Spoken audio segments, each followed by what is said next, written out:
I mean, it just got on here. You talking about some where I'm at. You gotta let it load. Where he's at. He better show up. And for those who are watching this later, this was a live feed. Okay? So I'm reading words off of the screen. So if you wonder why they don't flow out so fast or why we're waiting for people to get in, because it is a live stream. Once again, let us repeat that. Wu-Tang now!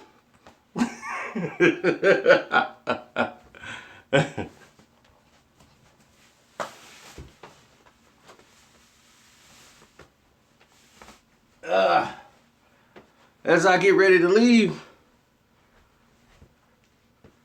what's up, y'all? What's up? What's up? What's up? What's up? What's up? Or can I get a sue?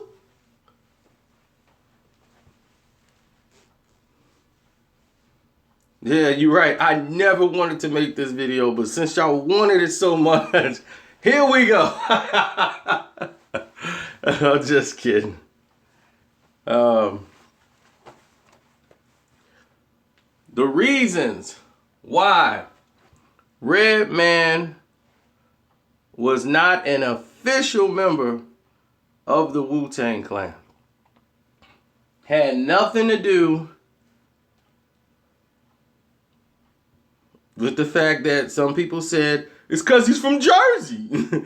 It had nothing to do with the borough. He wasn't part of the 5 boroughs. I've heard a lot of craziness that had nothing to do with anything.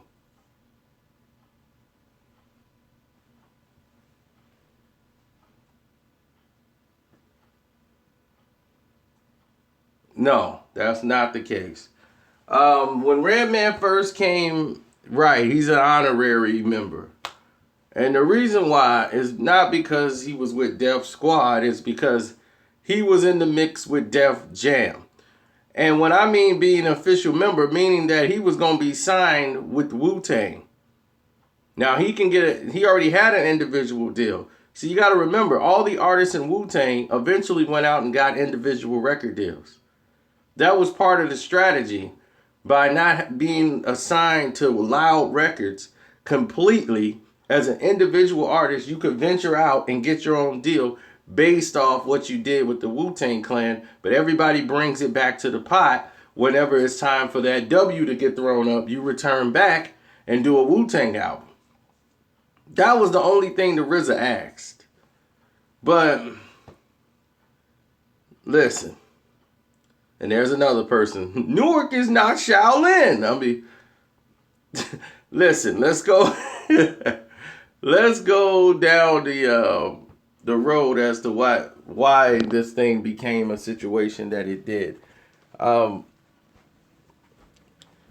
When Method Man and Redman got together, the idea was brought about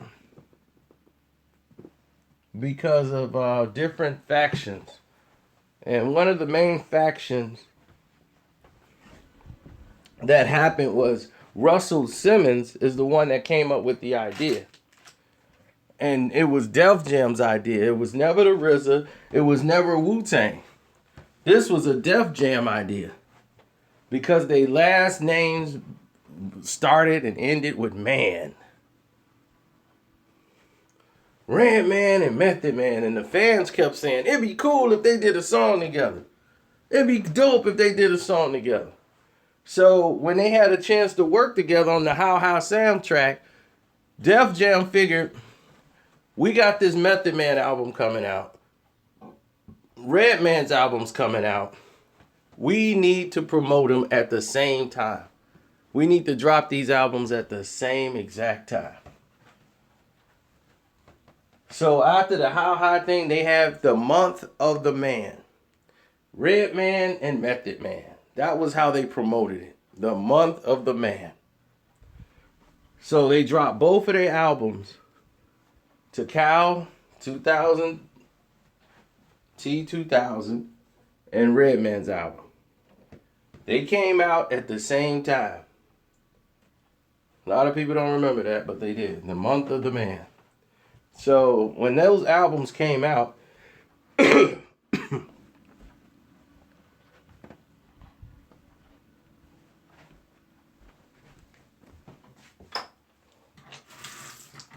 when those albums came out, you had a whole different perspective of people and fans and their imagination. When they saw Month of the Man, their brains automatically took them to a place that they weren't supposed to go. Because they were thinking the album was coming out was going to be a collaboration album with Method Man and Redman. It was not. So what you were left with was a whole different type of situation put together that you didn't sign up for. But you were happy to get 2 individual albums. So people kept talking, when we going to get that Method Man Redman album? They're going to probably do that next. So the fans' imagination were going there. Def Jam wanted to do this, but to do that, you were going to have to involve the RZA. So when the Wu-Tang were doing their projects and they saw how Redman was, RZA was warm to the fact of bringing Redman in as a feature artist on some of his tracks. And a lot of these ideas didn't have anything to do with the RZA, period. The RZA down the road attached himself when he made some beats and Redman got on him, but he never wanted to bring Redman over to the Wu-Tang because Loud Records at that point was going through a transition. And the only 2 major artists they had was the Wu-Tang and Mobb Deep. And the RZA knew right off the bat. Because the RZA's like, man, it's hard enough trying to maintain the personalities he got. Redman was a gold artist already established. Bringing him into the Wu-Tang wouldn't kind of make any sense. They would rather bring up some of the guys they got. Wu-Tang was like more than just those 9 members. You had all different versions of Wu-Tang. You got this Wu-Tang, Shaolin Wu, Baby Wu, Pop Wu, GP Wu, Killer Sins. You got all these different armies. Wu-Tang was all over the place. So bringing in Redman was not really something the RZA was thinking about doing and bringing him into the fold. But Steve Rifkin wanted him. He was like, if we can get him off Def Jam and get him on Loud Records, oh, that would be something. Now we got to see how his contract looks with Russell Simmons. So they thought about bringing in Redman.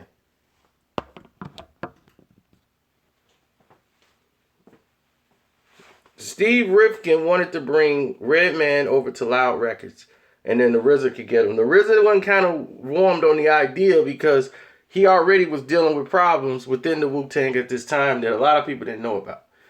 A lot of members, well, you know about it now, but a lot of members then, mostly Raekwon, was very vocal about the direction of the Wu. Man, it's like this, you know. I mean, I understand, RZA, you know what I'm saying? You want to do what's what. But, you know what I'm saying? The people want Ray. They want Ray and Ghost. You know, that's just how it is. You know, Ghost feel the same way.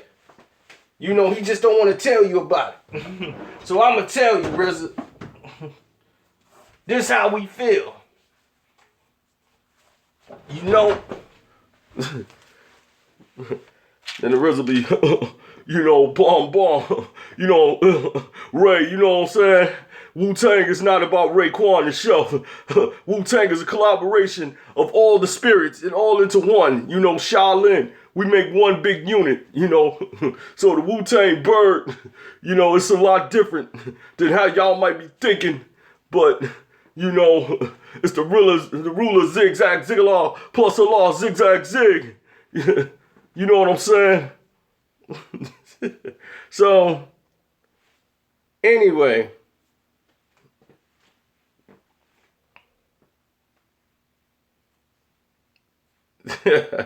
So anyway, after this was all done,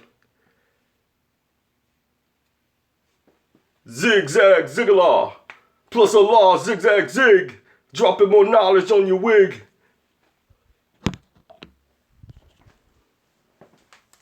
I spin your head like a gyro. My hair grows in knotty spirals. But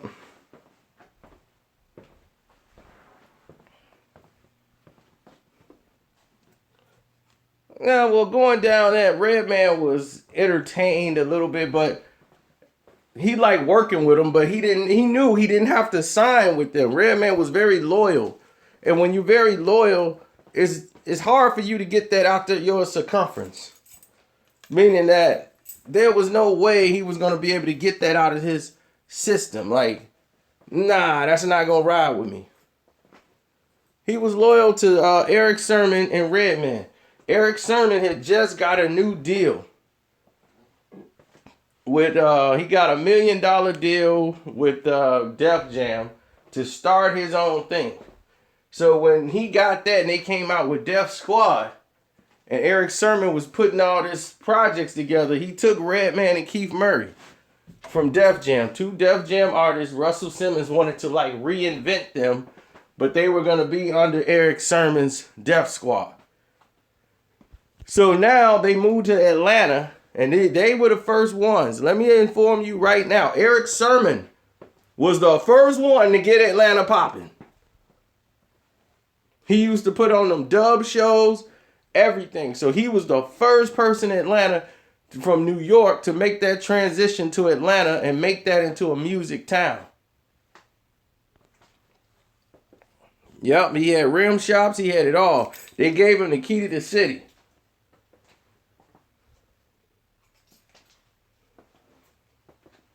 Now, Jermaine Dupri did his thing, but it was nothing like it was when Eric Sermon them came there. They brought all them East Coast dudes down to Atlanta. Yeah, but Short didn't get there to like 95, 96. And when Short got down there, Atlanta was already popping. By the time Too Short got down there, they had Organized Noise, they had Outkast, they had Goody Mob. Things was already popping.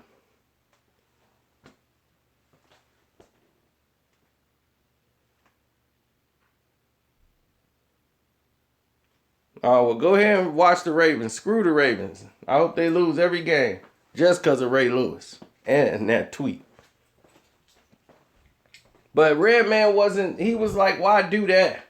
And plus, Method Man wasn't really feeling the RZA at the time. And all those guys was grabbing Redman and was telling him, yo, don't sign to Wu.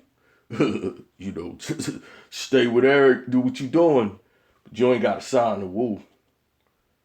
You know, Shorty gonna tell you everything you need to know. But you could just be a feature. You see me making another album?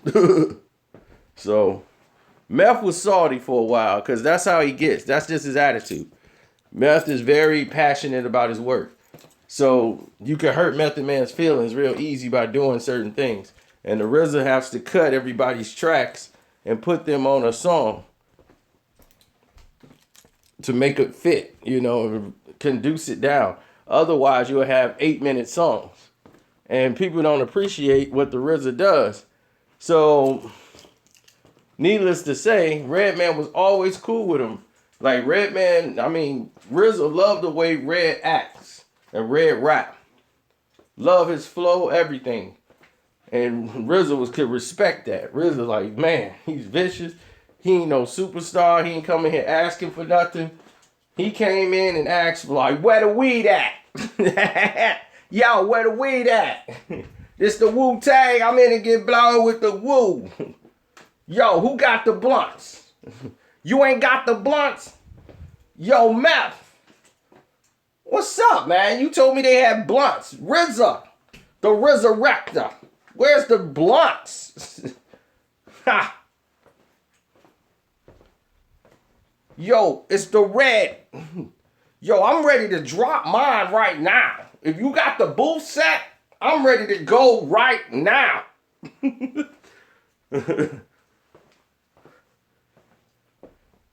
I don't care who go after me. I could drop mine right now. I'm just ready to smoke. So he gets in the booth and drops one of the most firest bars you ever wanted to hear.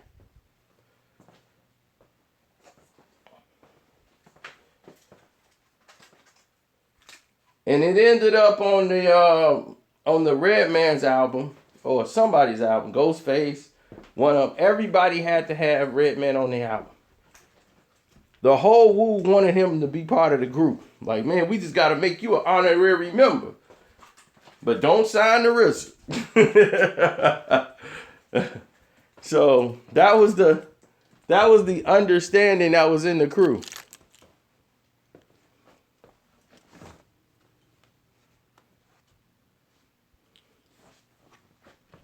When he was on Supreme Clientele, he murked that song.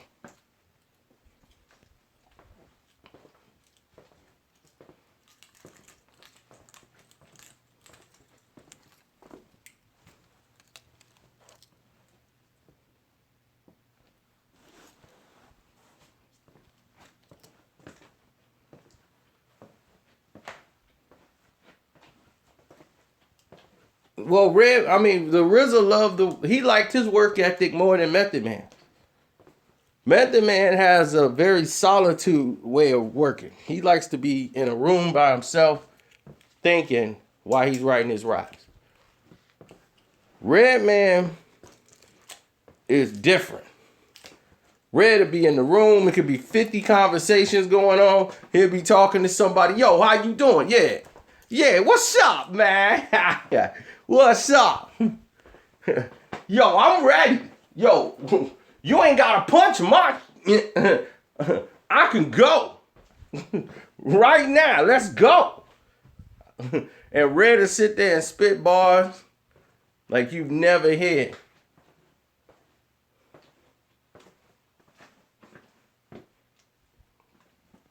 Red is so authentic because he has no filter when he raps. Red don't care about what you think. Red don't care about any of that stuff. So when they were cutting his bars, like the RZA had to cut it because he was like, man, if I don't cut this record the right way, it ain't gonna come off right. Because he's like, if I don't cut this right now and just let this run out, people gonna start saying Redman is the best person in Wu-Tang. So they cut off on How High. That's why there's two versions. There's a How High where it's an extended version. You remember that? Please don't come in here talking about that clown. There's an extended version of How High where you hear all the lyrics. And then there's the one you hear on the video. They cut that on purpose. Because if you play both of them together, and as great as Method Man rhymes were on that song,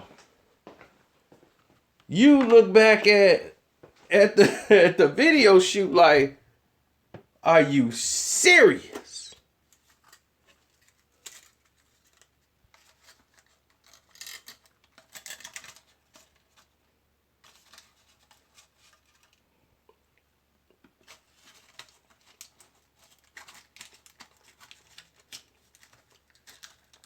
Oh yeah, Jamal. That was my guy. Molly G.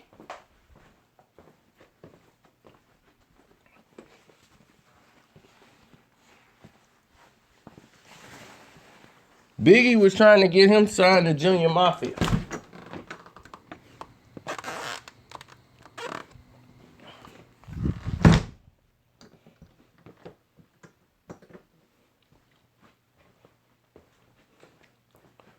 Yo, who do I want to see Jamal? I fade Jamal.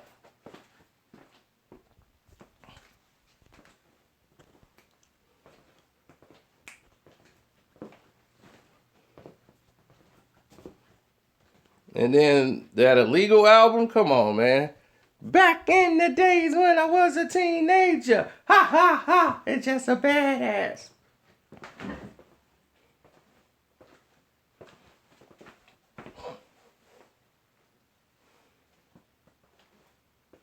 1, 2 to the breaker 1995. Jamal representing Keep It Live. Testing 1, 2, 3. I flow rhymes wicked. You know Jamal representing Keep It Live.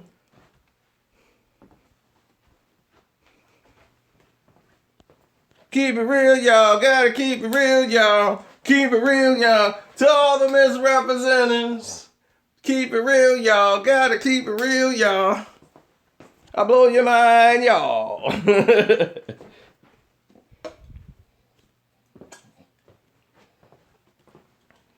Man, y'all better get up on that Jamal album. Last Chance, No Breaks.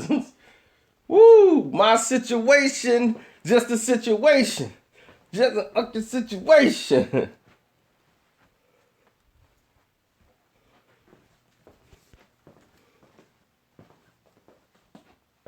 I hear my man say, that dude, he ain't. The sounds of the Death Squad represents the clique.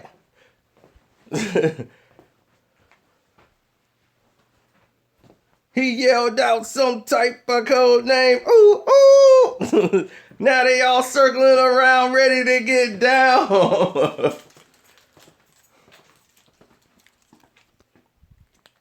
Man, y'all got me thinking about Jamal.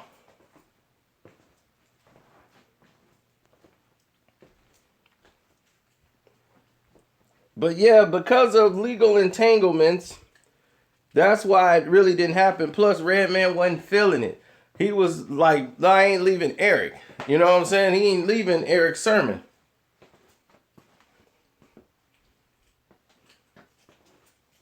Eric Sermon was one of the major components when it came to, you know, let's get this done.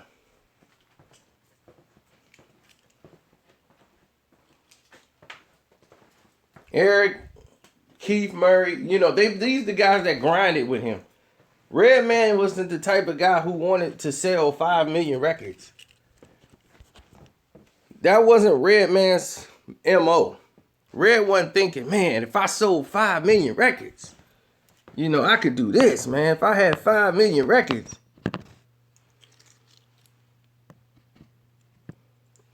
I think better when I move.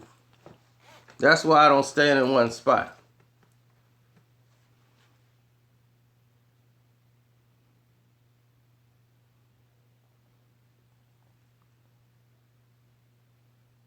Muddy Waters did not go platinum. His first platinum album was like Doc's the Name. The one that had I'll be that, I'll be that, I'll be that, I'll be that.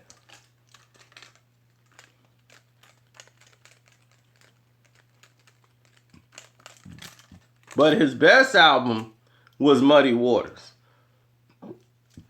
That's why he's coming out with Muddy Waters 2. Which to me is just not even needed.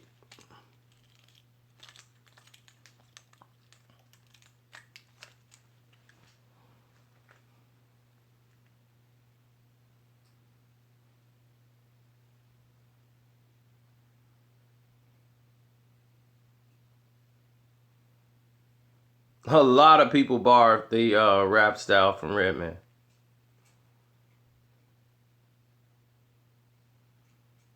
Dr. Name was the first time he did like commercial songs.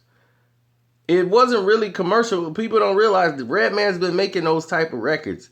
But the records that got him popping in the streets, the hardcore records, but Redman's always had them jokes and everything else. You just never saw him in Redman's videos. And that was the first time you got to see Redman really be playful in the video. And I beat that video. And it was funny. I beat it, had everybody cracking up, but lyrically, Redman will give it to you live in front of your face. So you can't at all and any time. Redman is ready to go.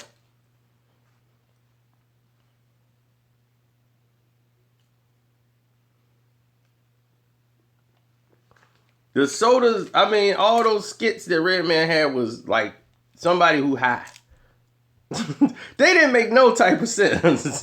They wasn't set up, but you'll remember them be cracking up. Mr. Malik is just like Mr. Malik. He was supposed to get signed with Death Row and be part of the Dog Pound. And he basically was. Because he was one of the best rappers they had. Him and Corrupt, they were going back and forth. But that was mostly his group.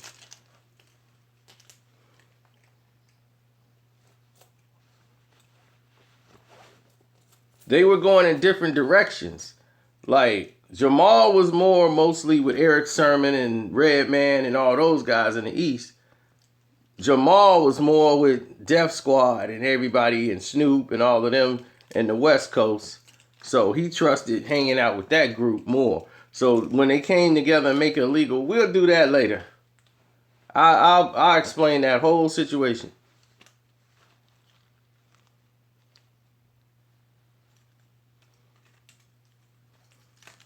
Snoop named him Little Hershey Loke.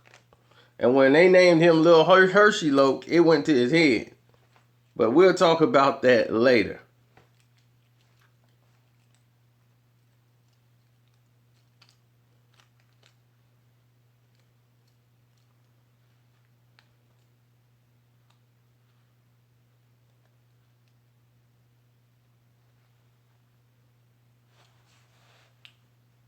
No, it's a lot of differences in what take place in these scenarios.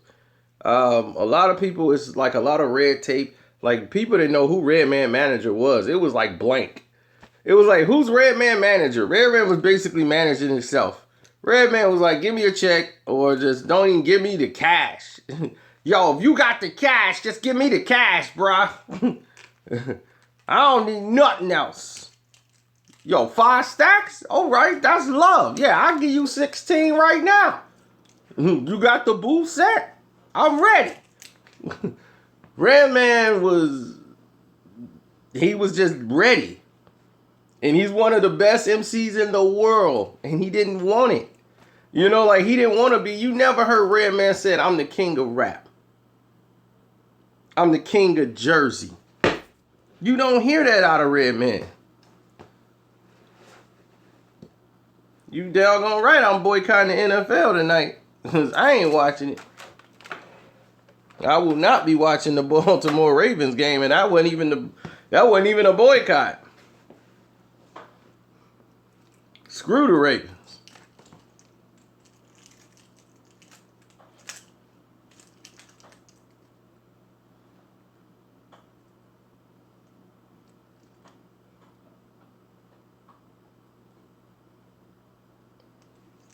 I told you, Biggie and Redman, I did the whole thing with them. And they was chilling at Branson crib all the time. The dude who's the biggest weed distributor in Jersey. Biggie lived in Jersey. He didn't stay that far away from where Redman was staying. So they'll meet up at Branson house and be rhyming bar for bar. And Redman shut it down. Shut it down. Make them stagger like I was Ned the Winos, the black and binos. I'm like suicide on vinyls. The type of antidote you gotta keep away from minors. Cause I'm the bombest rhymer. Check my steeds, my vocals are like vaginas. Wetting them seeds when they open. My identity blow facilities. So enemies, please test these abilities. I'm rugged like 100-pound studded.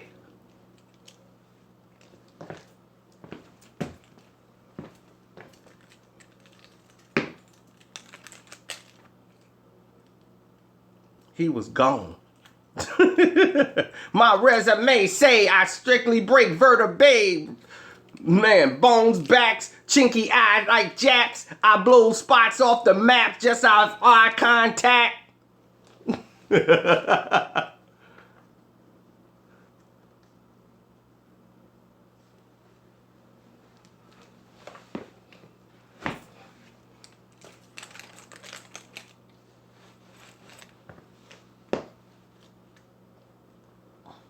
Yeah, Red was that business.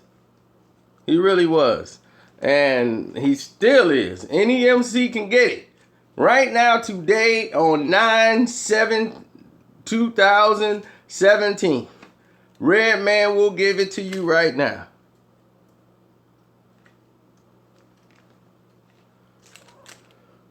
Jay Shaw, believe me, those lyrics was not on that song. That lyrics got put on Move On.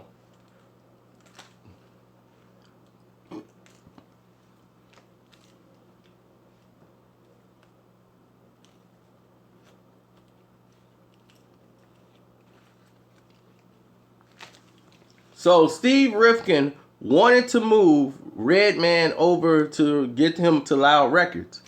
But there was no way in heck Russell Simmons was going to let that go when those was his main stable two pieces right now was Method Man and Redman. And he was going to do that Month of the Man and put both of their albums out and keep promoting them and building it up till they make the album. The thing is that they made the album too late. The How High movie did not come out with the single. A lot of people think the single came out How High and that was on the soundtrack to the movie. The movie came much later down the road. When How High was out, Biggie and Pac was alive. Do you understand this when I'm telling you? How High, the song, when that came out, you right, it was on the show soundtrack. Tupac and Biggie was alive. Redman, and this is why Biggie was upset. Redman was getting all the lyrical hip-hop quotable of the month. If you was a rapper, you wanted to get hip-hop quotable of the month. And Biggie was ticked. Because Redman had it like 2-3 times. His How High verse killed it. And I told you, there's two versions of How High. There's one version that's cut in half. Where the one that you see on the video, they cut it in half because Redman was killing it so much, they didn't want him to really overshine M.A.F.I.A. And that's where they was like, yo, we got to cut this and make it flow because it's going too long and Red is zoning on this song. And that's why there's two versions. And the longer version is just even more brutal. And Redman and Method Man don't suck on the song. That's the thing. Method Man does not suck on the song at all. M.A.F.I.A. is killing that song.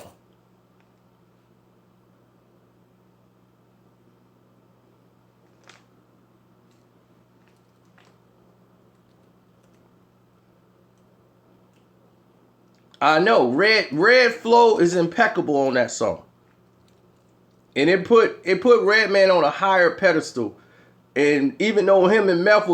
were compatible and everybody loved the flow that even M.A.F.I.A. had on the song, Red just took it to another level. And it made it his song. And if you listen to the longer version, you was like, oh my God, there's more. There was more.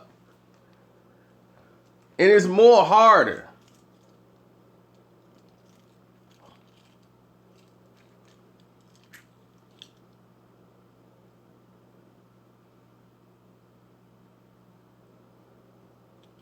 So, when you heard that, it was over. But the movie came out way later. Way later. And it was funny, but it brought back the ideas of what people were seeing from Method Man and Redman. That album, they should have had a collaboratory album come out long before that. Right. 6 years later, the movie comes out. Then they were finna do a sequel to the movie, which they should have done. Immediately went into working on the sequel. Nope. They decided to pitch this television deal, which don't really resonate with anything. So when the television show come out, it didn't work out well.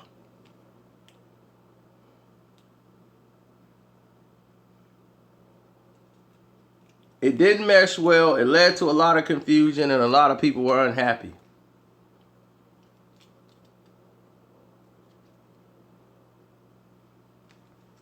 You can't do a movie like How High, a film like that, and put that on TV. That needs to be in the theaters. Everything worked with that. Redman was Redman through the entire film, and you need to have Red just that way. All the time. Man, that's my man. I need money. When I met him, he said, yo, I need money. And I'm like, me too. Since we met, we've been getting it together. That's my man. I need money. And I'm like, shoot, I need money too. Well, where's he gonna stay? Third floor on the couch. All of that stuff is unscripted. That's Redman at his finest.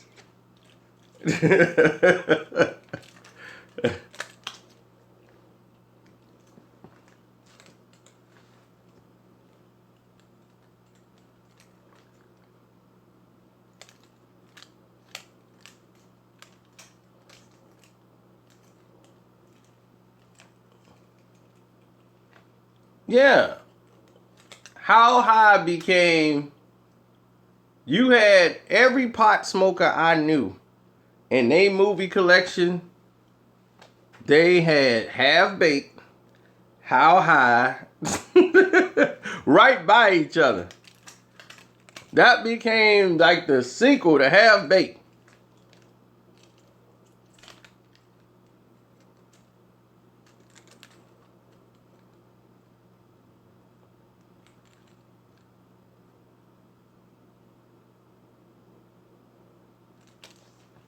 Oh, How High was watched by every nationality known to man. If they were white, red, black, Latino, How High come on, they gonna sit there and watch it. Period.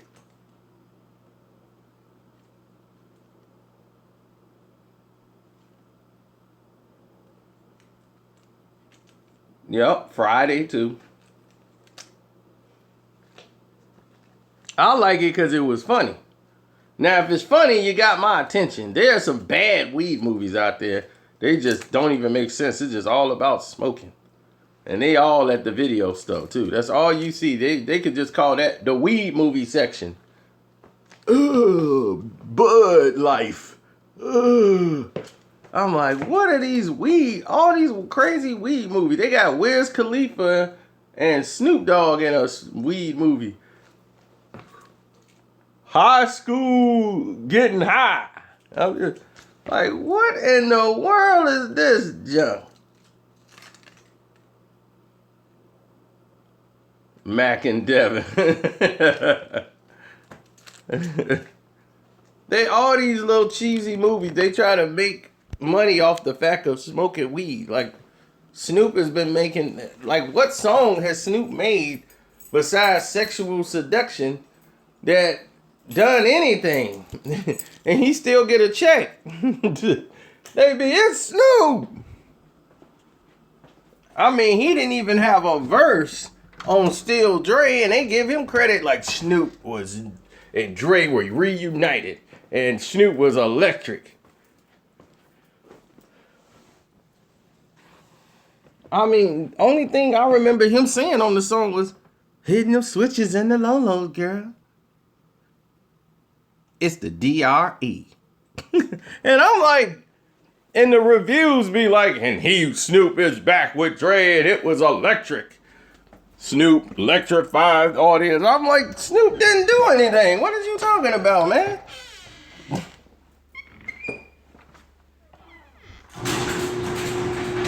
Oh no, Pun was real. Don't get me wrong. Nah, come on. Now we all know about Pun. Pun was gonna bring it.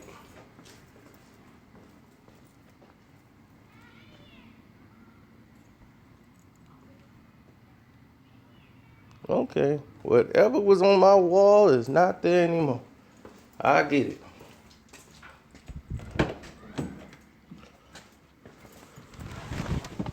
Listen, Pun was that business.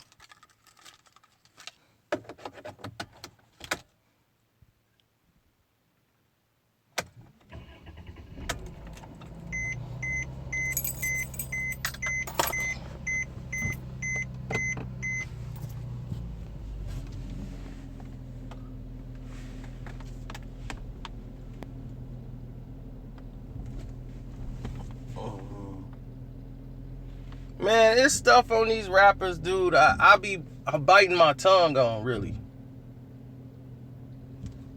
You know, I don't really, a lot of people think like, man, you be telling all they been. No, I really don't. There's a lot, I try to keep it classy. You know, I respect.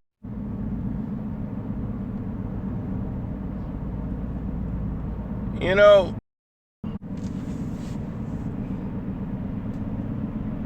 yeah, they kicked everybody off. I'm sitting here talking and y'all wasn't even on. You see, that's what they do here on this crazy live chat. They knock you off but make you believe that you're on.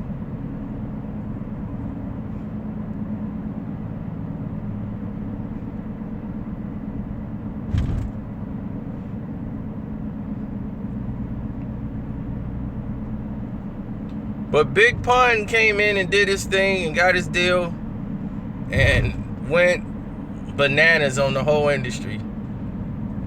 But it wasn't until Big Punisher was already doing stuff as the name Big Punisher. They changed his name to Big Pun. And from that point on, things changed.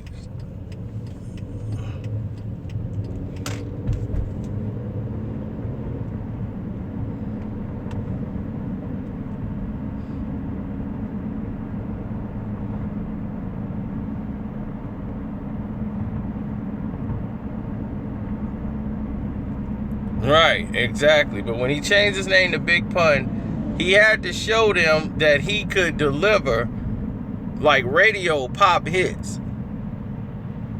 And when he did I Ain't a Player with Joe, that was it. Pun crossed over to the other side. And they were like, wow, he could actually do it and still be dope lyrically. Like, the MCs respected Pun.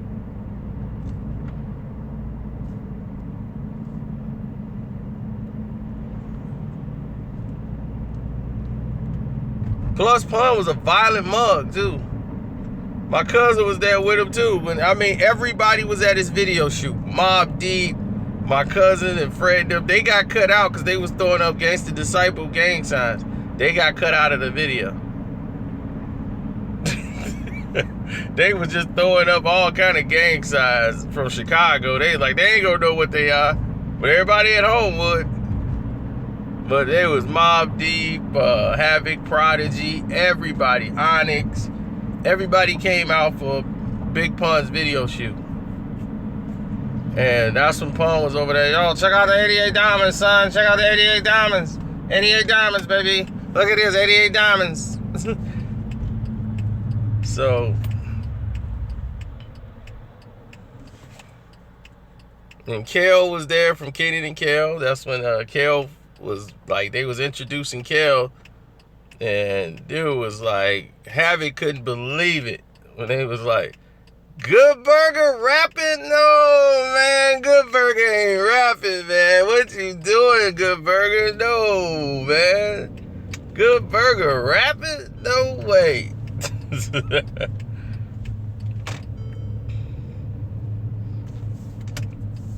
It pissed Kel off a little bit, but because, you know, he wanted to be respected too, but this is what he was going to be faced with. I mean, your legacy was built on Nickelodeon.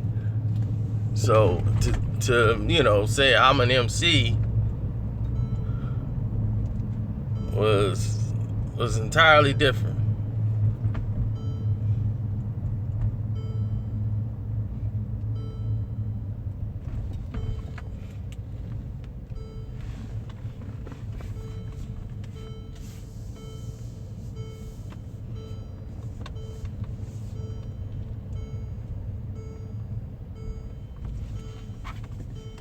So, to just put it in climax for Redman, Redman is an honorary Wu-Tang brother.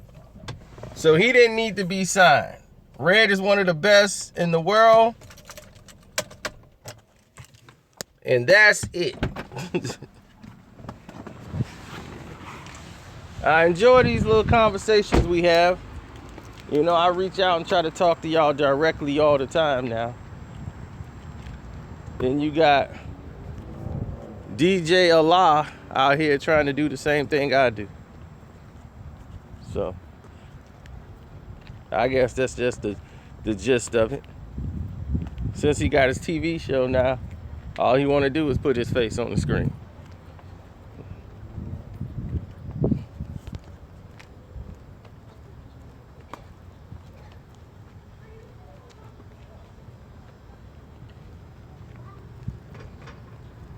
Now he want to get drunk and be drinking on the screen.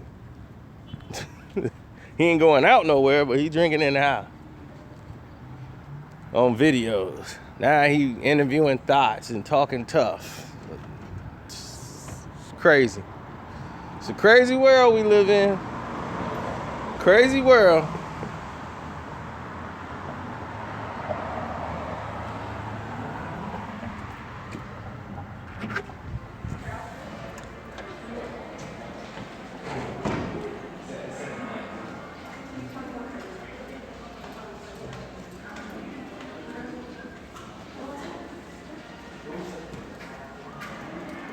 You know it, Nicole. You know it. Deuces. No, cannabis got the business sent to him.